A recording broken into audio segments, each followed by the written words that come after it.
Hi guys! Today, magluluto naman tayo ng masarap na pork sinigang. At kung sinigang lover ka, tara, magsimula na tayo!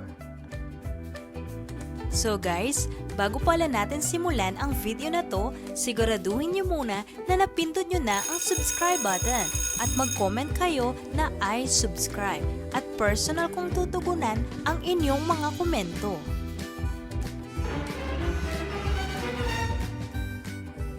At heto ang mga sangkap na gagamitin natin. Meron tayo ditong baboy, Chinese cabbage, kamatis, okra, green beans, gabi, green chili, sibuyas, pork cube, nor sinigang mix, tubig, at ng asin.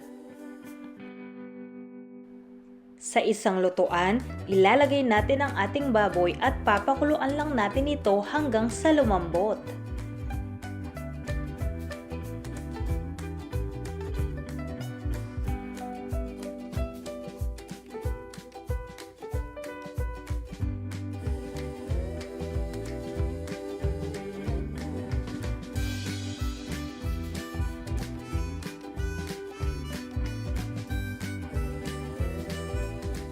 At once na medyo malambot na ang ating baboy, tatanggalin lang natin ito sa tubig at huhugasan. At pagkatapos mahugasan ang ating baboy, ibabalik natin ito sa lutuan at lalagyan ng panibagong tubig.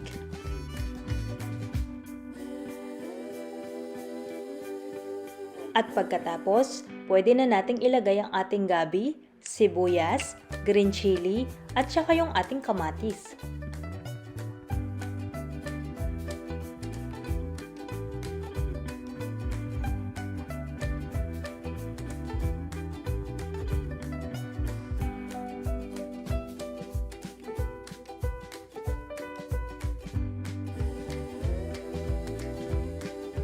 Once na ilagay na lahat, tatakpan lang natin ito at papakuluan hanggang sa tuluyang lumambot ang ating baboy.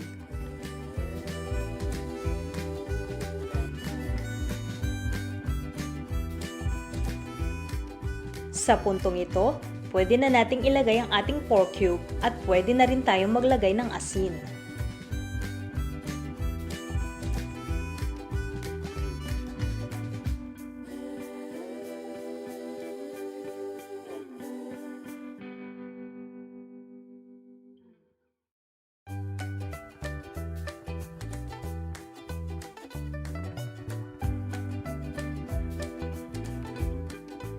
Isunod nating ilagay ang ating Nor sinigang mix.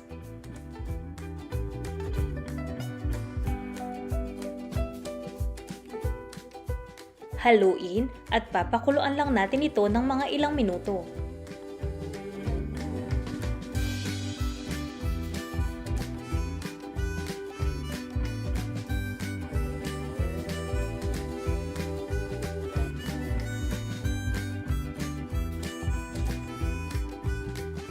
At once na kumulo, pwede na nating ilagay ang ating green beans at ang ating okra.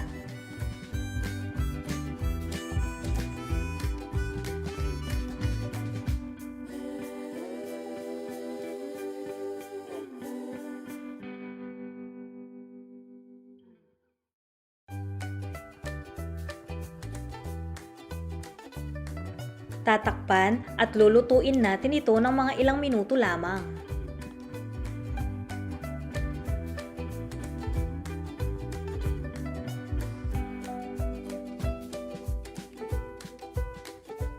At pagkatapos ng mga ilang minuto, pwede na nating ilagay ang ating Chinese cabbage.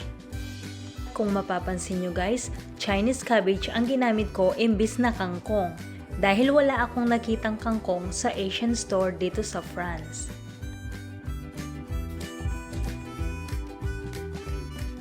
Tatakpan at lulutuin natin ito ng 1 minuto lamang.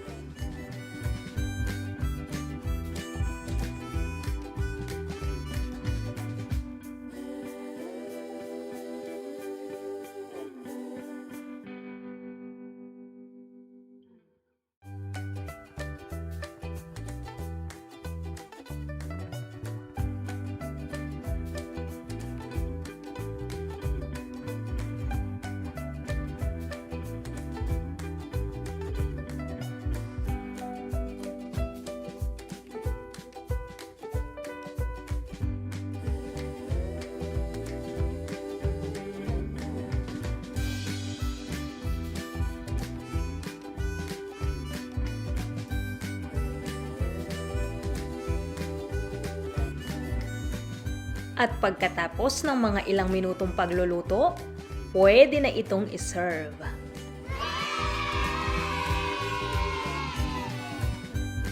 At heto na guys ang ating masarap na pork sinigang. Bon appetit! Sana nagustuhan nyo ang recipe ko na to at itry nyo din. Alam ko na sobrang magugustuhan nyo ito.